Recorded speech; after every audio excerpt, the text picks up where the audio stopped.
Welcome from Australia. My name is Chrissy, and in this video I'm going to be giving you a channel guidance reading channeled on the 29th of January. Now, I do my readings just to let the guides bring messages to you. So I'm just going to close my eyes and we'll see what's sort of coming through for that year moving into 2022. Fear not, my friend. Now, what they're saying is that the world may not be the friendliest place at the moment, and people are very distant, they're very segregated, they're very separated, and they have all been put into little boxes. It's like we've been dropped into little boxes in society. You fit in here, you fit in there, you fit here, and it's a very strange way of living. It's like we've all been compartmentalized into little boxes. And where do you fit in? And I feel like a lot of this is going on in the background. I think we're not seeing the actual details of where we fit in society. Now, there's going to be, I feel, and I talk about a lot, different platforms. So we're going to, you fit in here, you fit in here. You lot are spiritual and you can't be forced to do things, so you're going over there. These people are very compliant, so they're going over there. These people are sort of sitting on the fence, so they're going to be put over into that box. So I feel like this is all behind the scenes. We're all being compartmentalized, and I think, as we all know, there's a lot of talk about the credit scoring systems and what's sort of coming out of all these situations. I think we can pretty much say that a lot of these issues haven't been about health. I'm not saying there hasn't been some sort of virus. I'm sure that there has. But we know that this has kind of been slightly over-exaggerated. And we all have our own beliefs about it. But I do feel it in the background that a lot of these things are starting to really get nutted out now. Who fits in what box and who fits in this corner and who goes in that corner. So there's still, I believe, going to be a lot of this separation, segregation, and I feel it's even going to be micromanaged. I feel like it's even kind of come down to even smaller categories. So I feel like we're going to actually be told, well, you're a racist and you're very compliant, so you're going to go over here. You're a freedom fighter. You can't be forced to do things, but we can also steer you, because you're quite spiritual, we can steer you over there.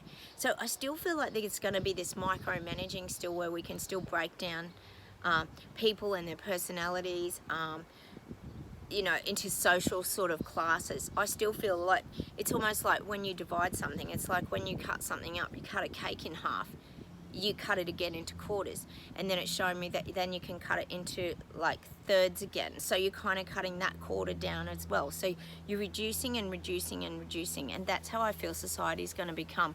And I think actually that's actually already happening, isn't it? Because there's people who are double jabbed, there's people who are double jabbed and boosters have more freedoms than people who are just double jabbed. So there's going to constantly be this changing in society, I really believe, of the micromanaging, and that's something that I'm definitely getting for the 28th of January, is that micromanaging is still happening and things are still being broken down.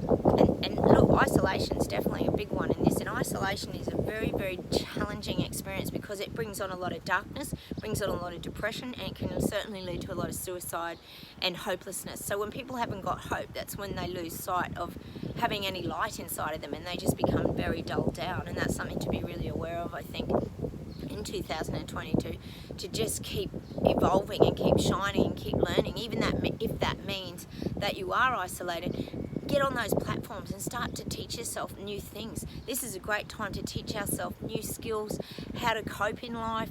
Go and check out YouTube. There's so much wonderful information on there. It's just endless.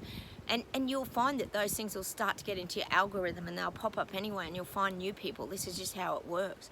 So definitely that's something that I'm sort of getting is about the micromanaging.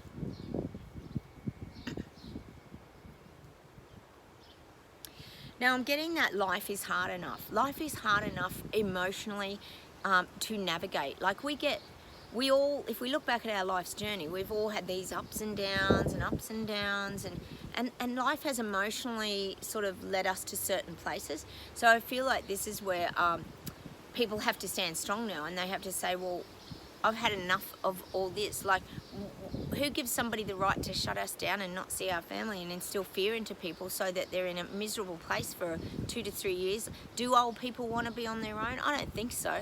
If I was 89 and really sick in an old people's home, I would not want to be isolated and not being able to see my family.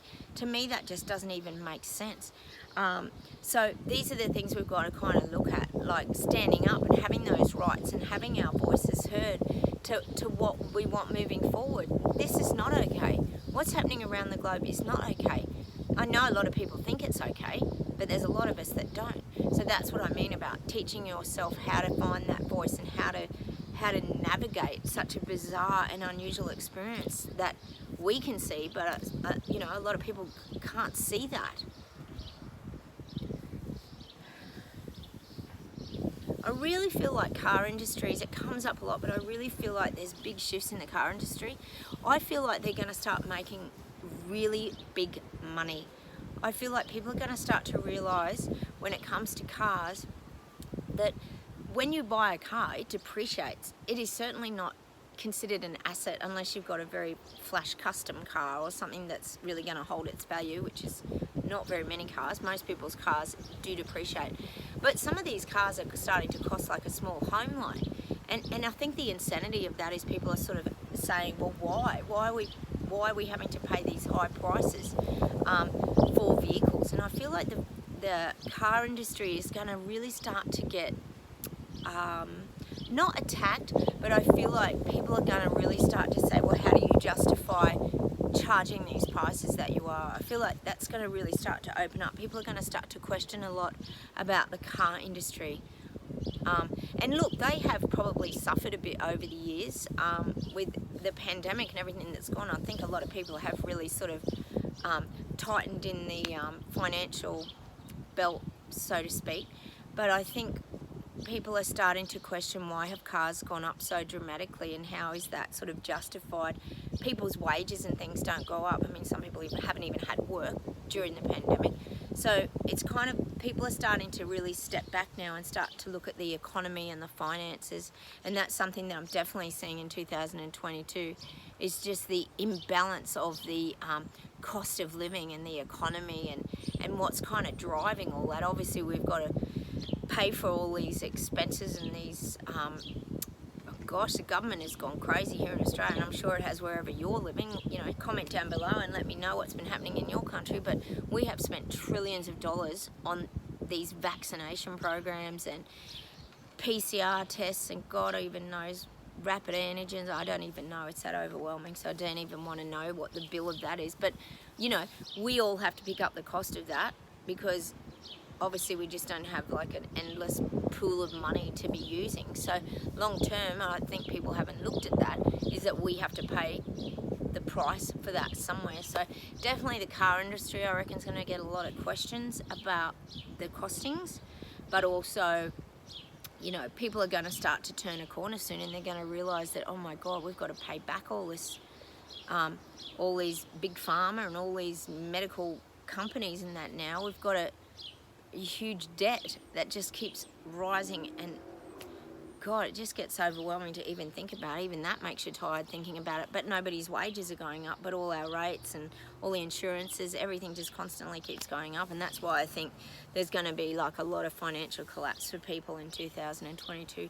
People just won't be able to make ends meet anymore, and that fear, of course, comes back into it, of having lockdowns and what if we can't get work, and what if I'm only working 2 days a week, because people have to cut that back if there is a lockdown, and I can't get staff. Like, people can't even run their businesses at the moment here in Australia because they can't get hospitality staff to keep their coffee shops open. Like, it's getting very stressful, and you can see it on their faces when you go to get a coffee. You can see that the owners and that are doing extra hours, and that they're looking tired and bedraggled because you can't get staff. And then if one's off sick, that even makes it more stressful again. So these are all the things in 2022 that I think are going to really start to be really talked about now. I think it's going to really be something that people are going to really start to open up and start to question.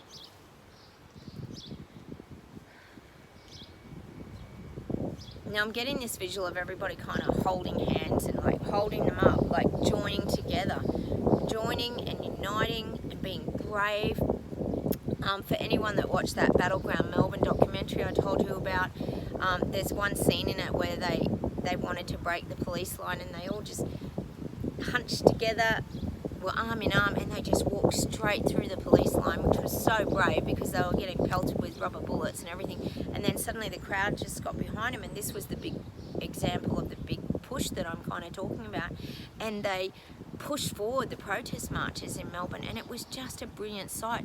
They got capsicum sprayed, they got everything. It just was pretty horrific to watch. So check that out, Battleground Melbourne. But that was something that reminds me of that coming together, and you are strong in numbers, and I think that's what you've got to remember, is that's where the support is very important during these turbulent times, is that you do have that support because you're much stronger when you're united.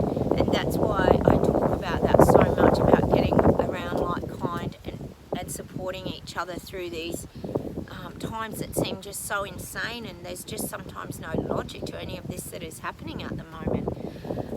So that's something to definitely kind of get into your vision, is to unite, bring together, do whatever you can to kind of make yourself stronger, and, you know, hooking and linking arms, because that's what we've got to do. This is about joining in arms and moving forward. Otherwise, we're just going to keep retreating and retreating. And if you're retreating all the time, you're not going forward in life. You're just going to be dictated to and told what to do. It's like, you know, the board game where the pieces are being moved and we're having no say in it. That's what it gets back to. So look, hope these messages are helping you. That's just a little bit of a prediction reading for the 28th of January.